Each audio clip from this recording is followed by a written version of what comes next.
Good morning, I'm Allison Vernon, the Director of Music here, and I just wanted to remind you that this Tuesday, 2 days from now, is Christmas Eve. We have a beautiful service planned for you. At 4 o'clock in the afternoon, we will have our Christmas Eve service 2 days from now, so please, I hope you will remember that.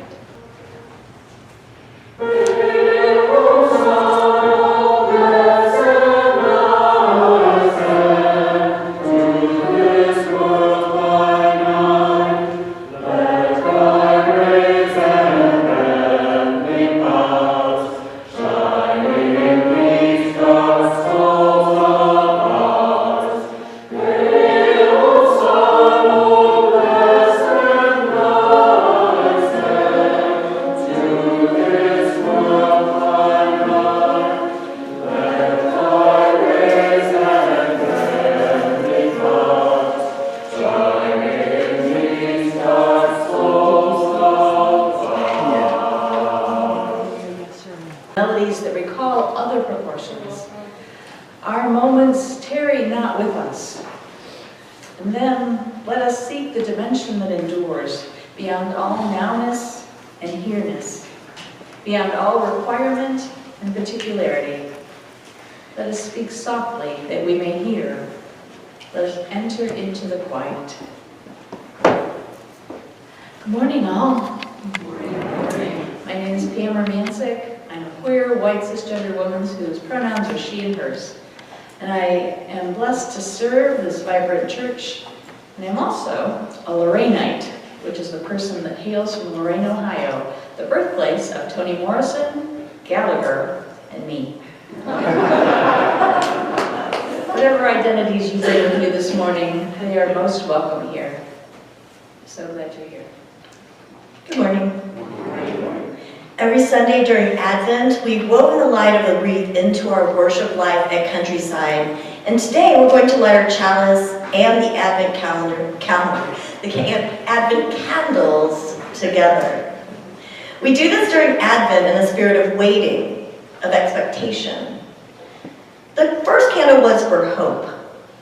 Not just what we long for, but our trust for the best within us to rise and to grace the many endings and beginnings of our life. We lit the second candle in the name of peace, the courage to soften and to cultivate our ability to stay present in difficult moments.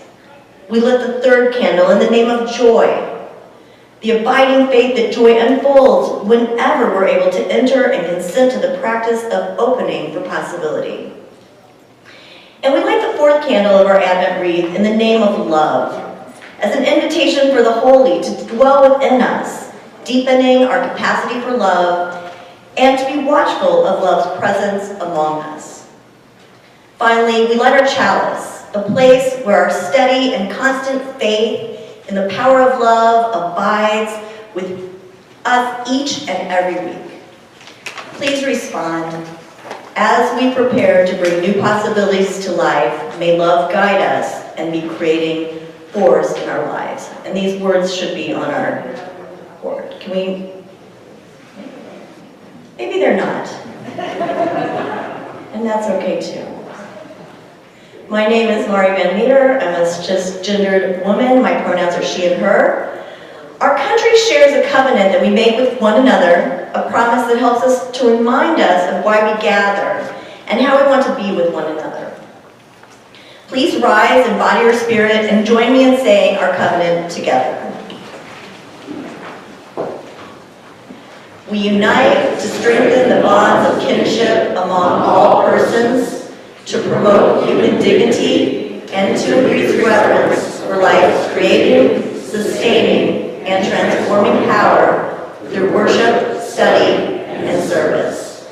Now please remain standing to sing our opening hymn, number 55, Dark Winter. This is our time for our Wonder Box. So if you have any young or young at heart that would like to come up and wonder, you're welcome to do so at this time. We have a box. It's a dark day. Any group, do you want to come up here? Not just the undergarment. That's okay. We're all the undergarment a little bit, right? Some days. And here's the time for our Wonder Box.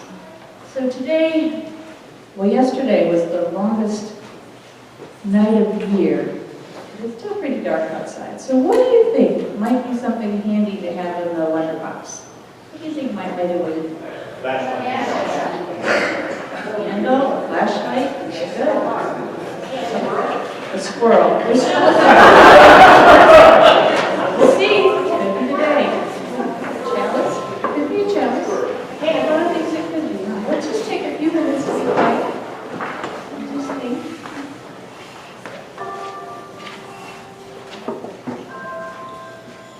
And then would any young or young at heart person like to come out and open the Wonder Box?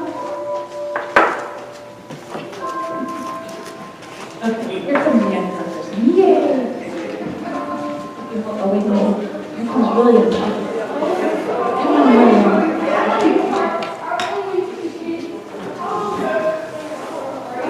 Here's one of those stories. Don't let Leslie go out.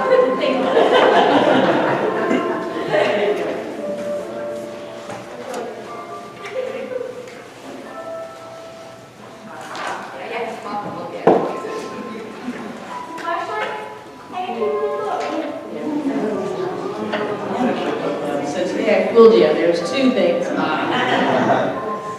now I'm going to invite Rev Karen to come up and tell our story for all of you. Somebody asked Louise to throw up the first slide. So a while ago, we'll say long ago, because it was when I was younger and I'm old enough that long ago was possible, I visited the Green Isle of Ireland. And I started out in Dublin, which is way on this side of the screen, and I saw the Book of Kells and I thought, oh, this is super old and it's so beautiful. It's even older than I am. And then I traveled all the way down, all the way around, all those little things, made my way to the Cliffs of Moher, which are really ancient, at the town of Dingle, went up to Galway, and then all the way up, almost to where you see that black line is, to a town that had a cairn on the outside of it. It was called the Cairn for Queen Maeve. Queen Maeve is said to be the last Irish queen warrior of Ireland. She's said to have been buried standing up with a sword in her hand, watching for anybody that would come to be at the Isle. Her grave is facing towards the west, so maybe towards us. And I thought, wow, this is really old. All the way along, as we were driving, we saw standing stones, which were just stones that were standing in a field that were large and looked sort of misplaced, so we assumed that they meant something to somebody at some point. We saw these things called portal caves, where they had two stones and then a slab on top of them. They were all super old. We got to this court of Queen Maeve, the queen standing there. You can't see her, it's just all covered, a big pile of rocks. We took faith that there was a body in there. And we heard from somebody that the oldest thing in Ireland, the very oldest thing in Ireland that they knew of, was at a place called Grange. Grange, it turned out, was all the way back, right where we had started, just north of Dublin. Do you know why they built Grange? So Grange is about 5,000 years old. So I'm like really old, but 5,000 is really old. Do you know that it's older than the pyramids? 5,000 years is older than Stonehenge, if those people who know Stonehenge. Grange is a structure that's about 3 stories high, so maybe about as tall as this sanctuary.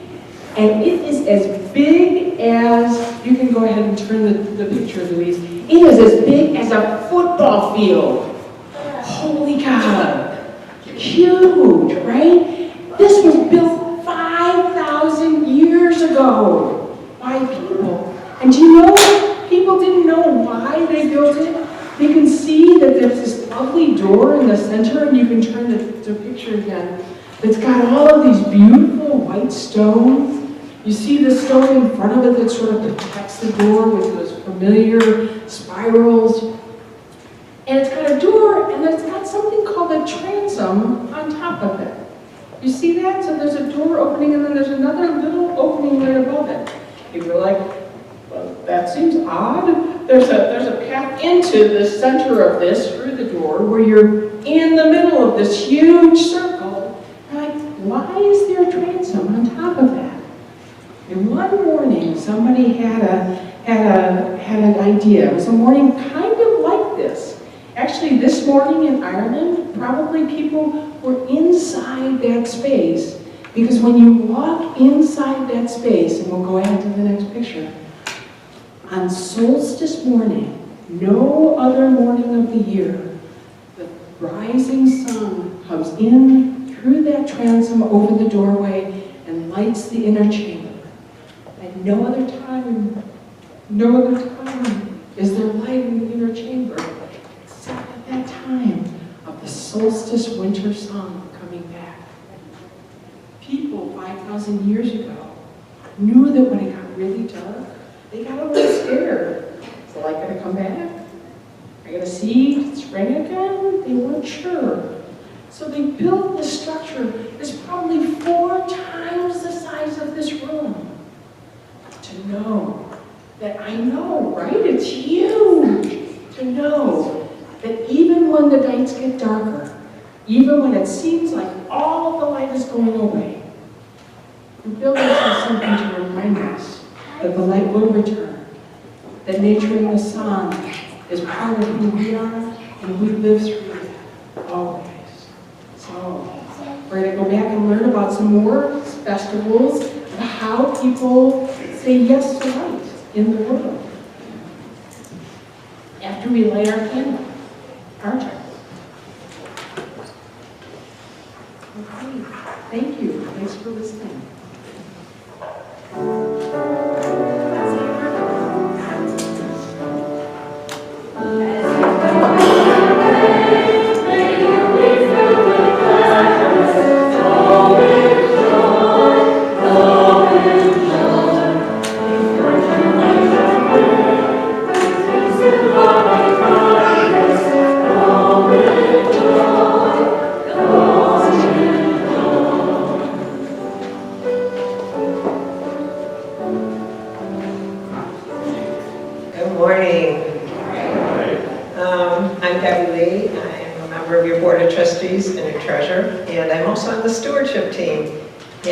Give you a little bit of an update.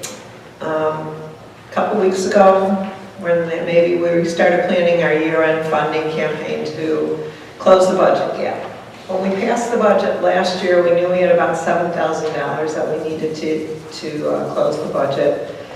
However, we've become aware of some additional unplanned expenses, some increases in expenses that we weren't expecting, and those were partly offset by some unplanned income, which was fabulous, but it did push the gap to about $18,000. We were very concerned, but hopeful if we presented the facts to the congregation would come through and provide the necessary funds.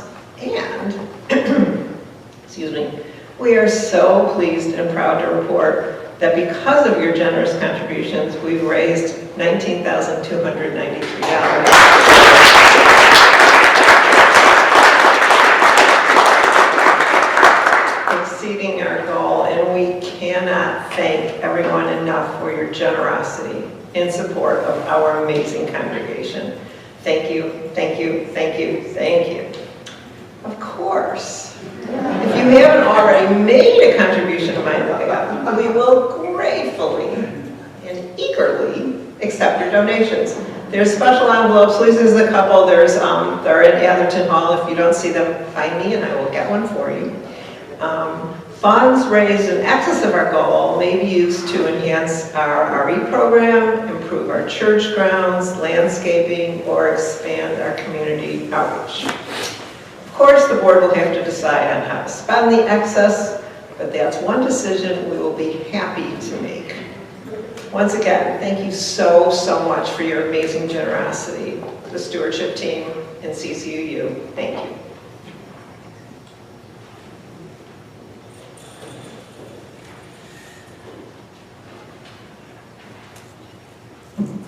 In this season of giving and sharing, it's easy to feel like our energies are going in too many directions at the same time. Let this be a place of gratitude, of being thankful for the generosity of so many here who hand out orders of service, who watch over the finances, who brew the coffee and clean up the treats, who garden and meet and plan and sing. Don't forget the singing. To create a nurturing and welcoming space for anyone looking for a liberal religious home. If you'll join me in saying our offering words together, our collection will be gratefully received. If you are a visitor or guest, please let the plate pass you by, as today's service is our gift to you.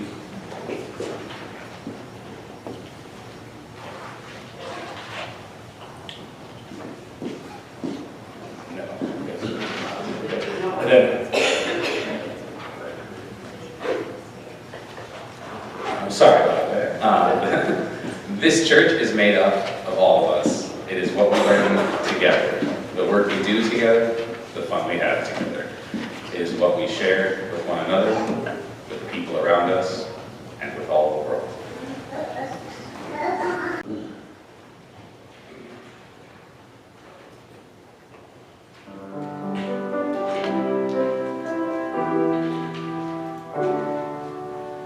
Let me come in.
invite you now to take a deep breath in and a deep cleansing breath out. Just feel that coming in and leaving your body, taking with it any anxieties, any worries, any concerns you might have brought in with you this morning. Allow it all to roll down your back, your legs, out the bottoms of your feet, into the rich, dark earth below us. I'm going to share with you a poem that's from 10 Poems for Difficult Times by Jan Richardson. I cannot tell you how the light comes. What I know is that it is more ancient than imagining, that it travels across an astounding expanse to reach us, that it loves searching out what is hidden, what is lost, what is forgotten, or in peril, or in pain. That it has a fondness for the body, for finding its way towards flesh, for tracing the edges of form, for shining forth through the eye, the hand, the heart. I cannot tell you how the light comes, but it does, and it will. And it works its way into the deepest dark that enfolds you.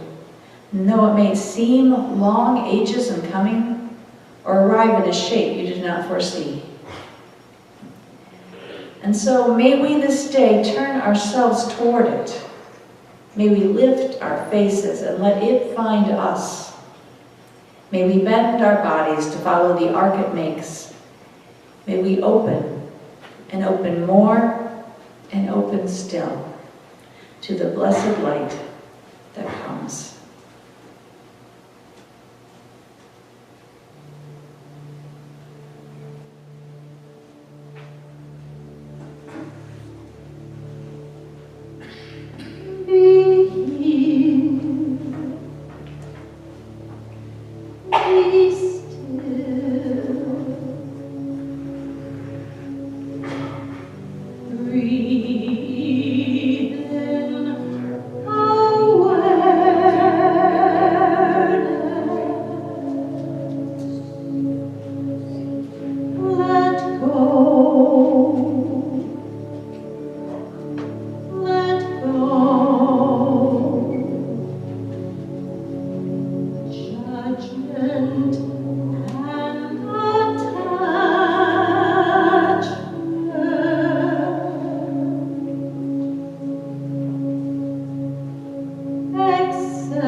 We didn't receive any new joys or concerns this week.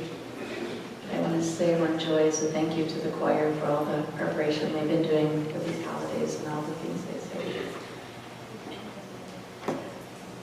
And I want to know, we know that there are still joys and concerns resting in your hearts. And we walk with you this morning because I know the holiday season, while joyful, can also offer. And if you have anything going on in your heart, your mind, your family, please do let us know so that we can hold you. Send good thoughts and prayers your way. And know that this church has a very generous minister's discretionary fund that is here to help if you have any troubles during this season or all through the year. Please don't hesitate to call. This is a community that loves to support one another, and they do it pretty darn well. So for all those intentions that remain in the secret sanctuary of your heart, know that you are held and loved.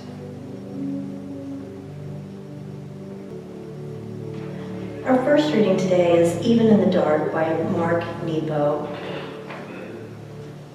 Seldom seen, growing along the ocean floor, the white plume anemone is a watering blossom. It is a white lace opening under the tons of black, opening as if bathed in the sun, while so far from the sun. This is the trick to staying well, isn't it? To feel the sun even in the dark. To not lose the truth of things when they go out of view. To grow just the same. To know there is water even when we are thirsty. To know there is still love even when we are lonely. To know there is still peace even when we are suffering.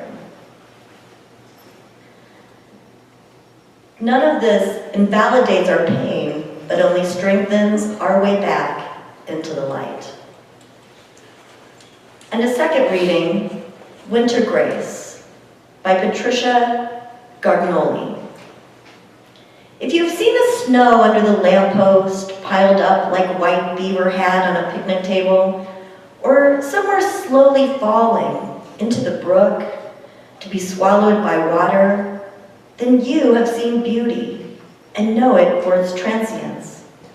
And if you have gone out in the snow for only the pleasure of walking, barely protected from the galaxies, the flakes settling on your parka, like the dust from the just-born stars, the cold waking you as if from long sleeping, then you can understand how, more often than not, truth is found in silence. How the natural world comes to you if you go out to meet it. Its icy ditches filled with dead weeds, its vacant birdhouses and dens full of sleeping. But this is the slowed down season, held fast by darkness. And if no one comes to keep you company, then keep watch over your own solitude.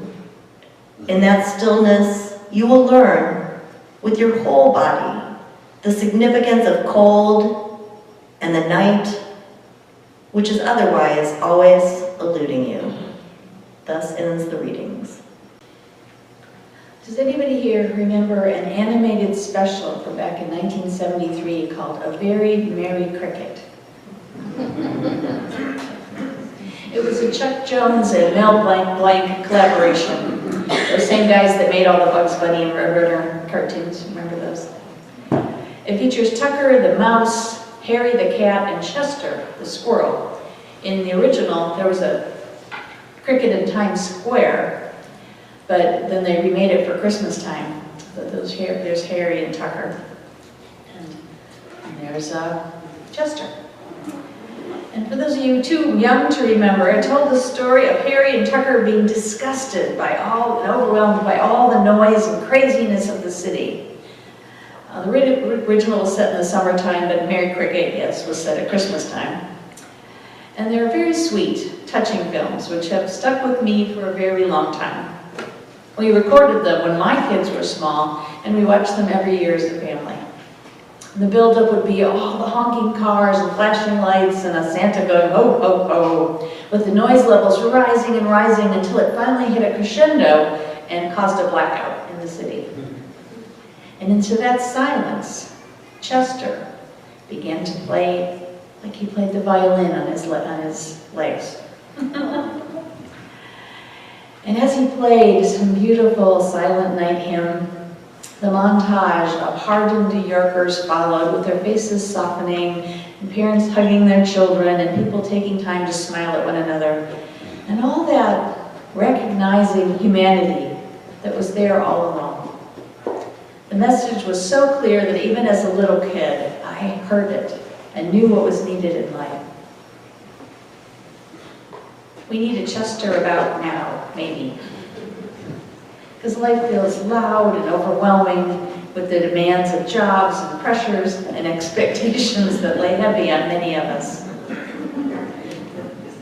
It's hard to be depressed when there's children running around. Not to mention, there's this kind of low level, maybe hum, maybe dread of what might happen after the new year. I just don't know. And for sometimes, and for me, life can just seem too much of the time. And many of us seem to have lost that skill of sitting quietly in the dark, listening to the fullness of silence. Chinese philosopher Lao Tzu said, "Seeing into darkness is clarity. This seeing is called practicing eternity." Practicing eternity. Just saying the phrase causes to me to feel like a different vibration in my body. Practicing eternity. There's spaciousness in there. And poets and mystics have been offering us this wisdom for a very, very long time. They say, don't get lost in all the sound and the fury. Remember what's important.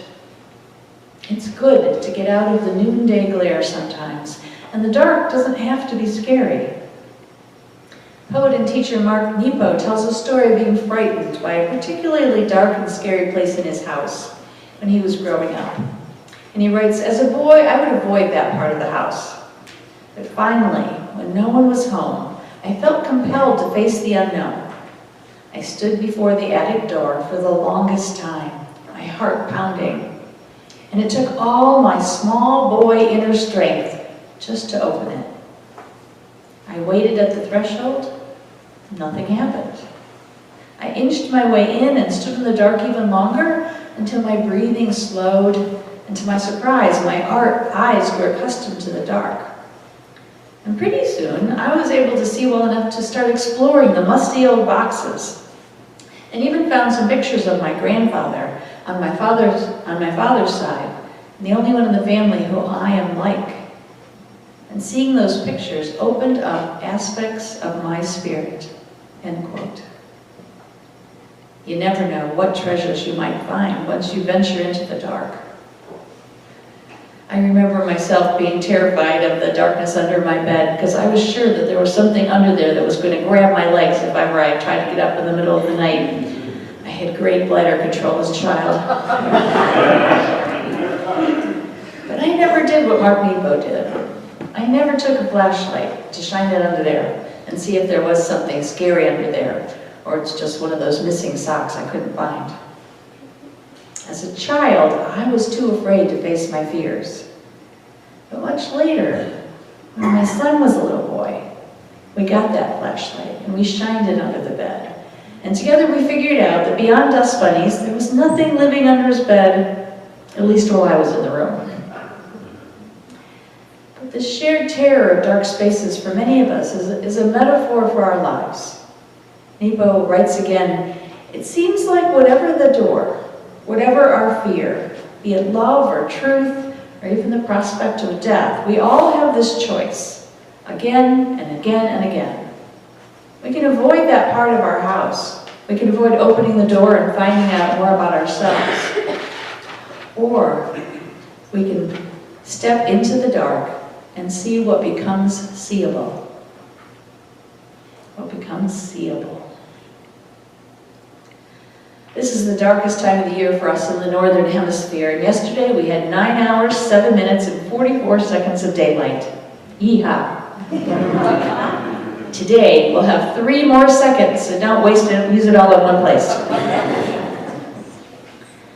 The point is, it's easy to find the dark right now, or have the dark find us.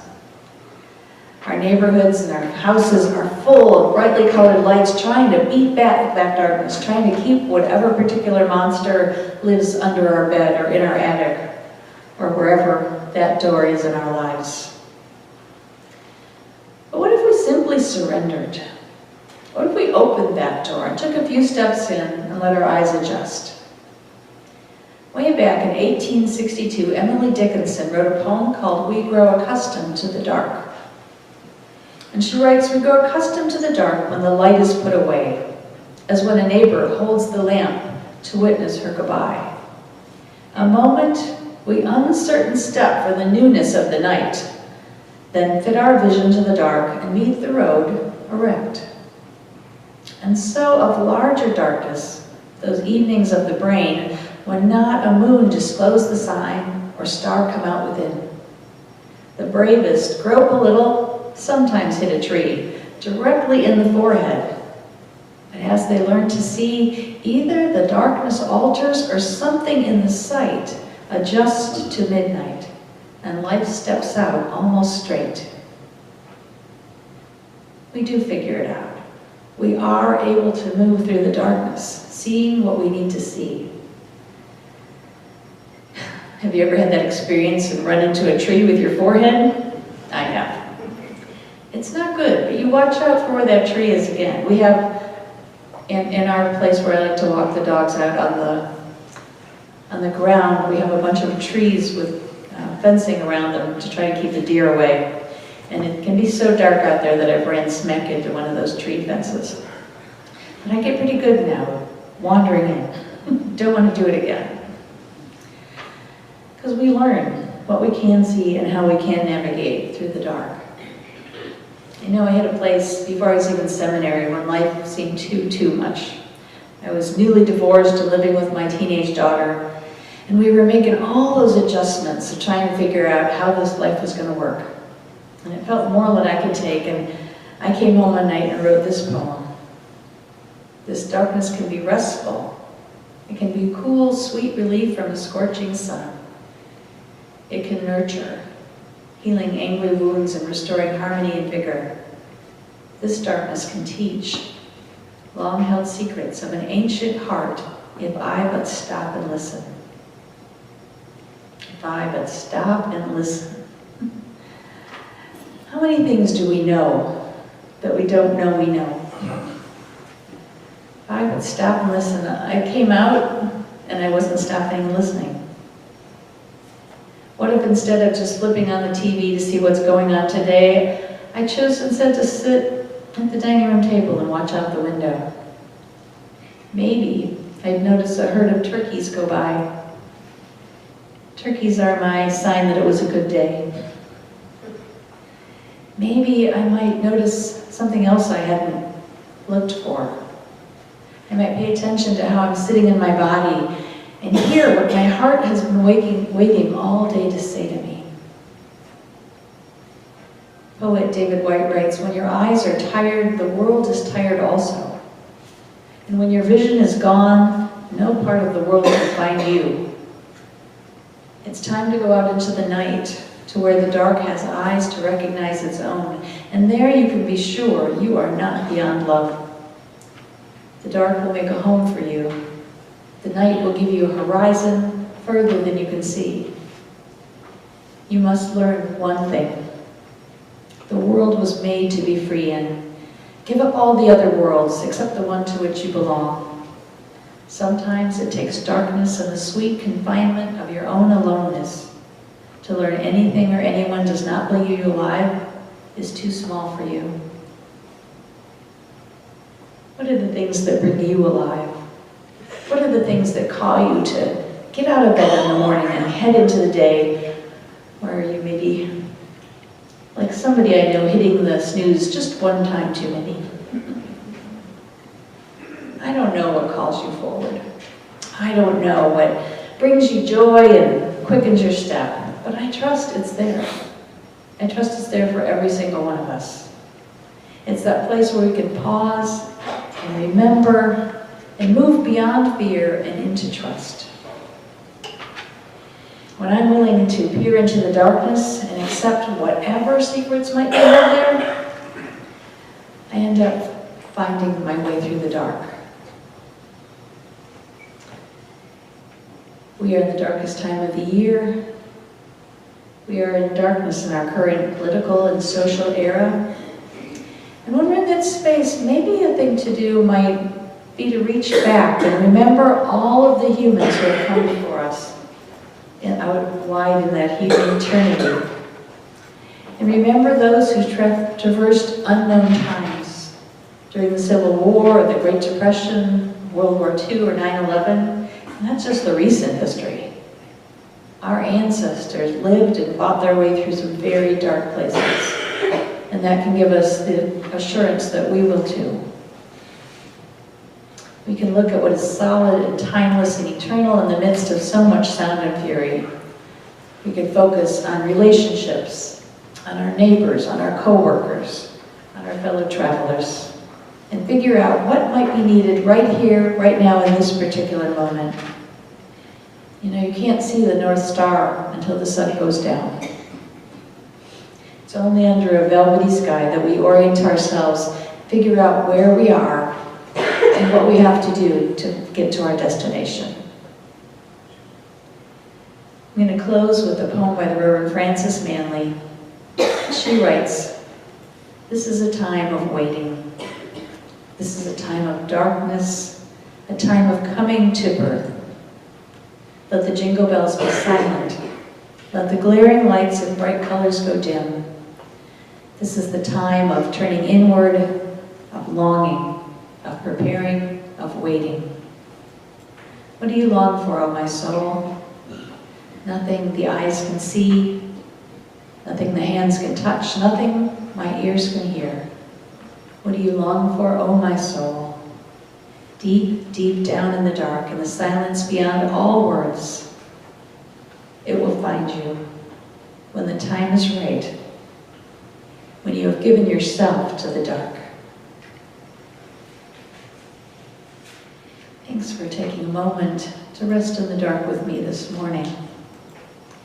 Today, let us make a plan to find a space and time between the parties and the holiday concerts, between the family gatherings, and that just one more thing I want to get done. Let us take a moment and practice eternity. The planet will slowly tilt, the stars will guide, the earth will slumber, and our lights will seem impossibly small, but there are treasures hidden in the dark, and may each and every one of us find them. Blessed be, and amen.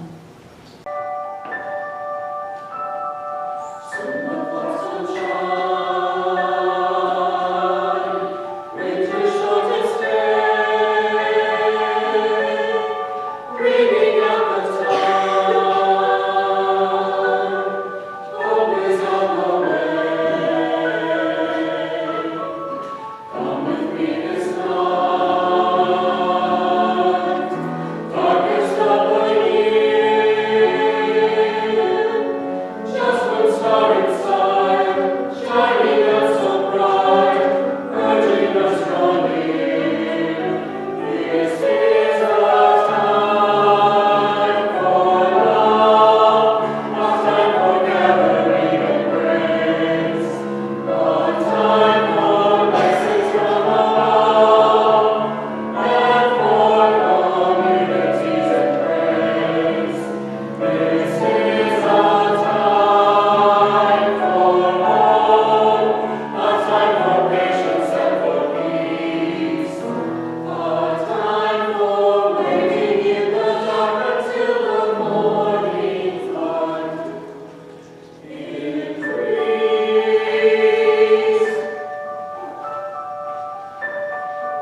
Please join me in saying our closing words.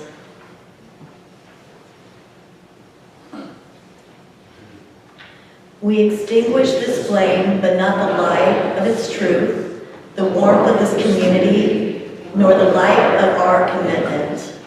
These we carry in our hearts and share with all the world. Now please rise in spirit or body and sing our closing hymn.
Where the night has eyes to recognize its own.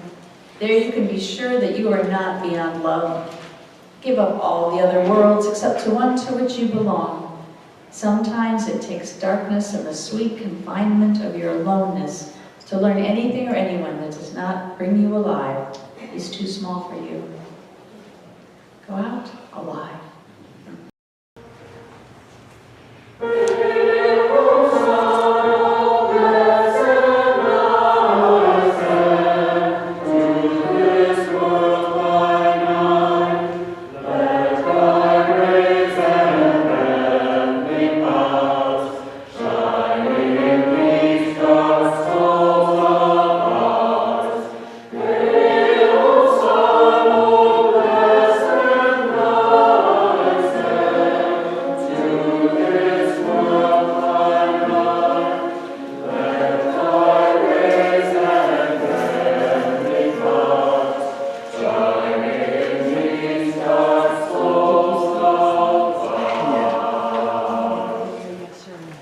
I have a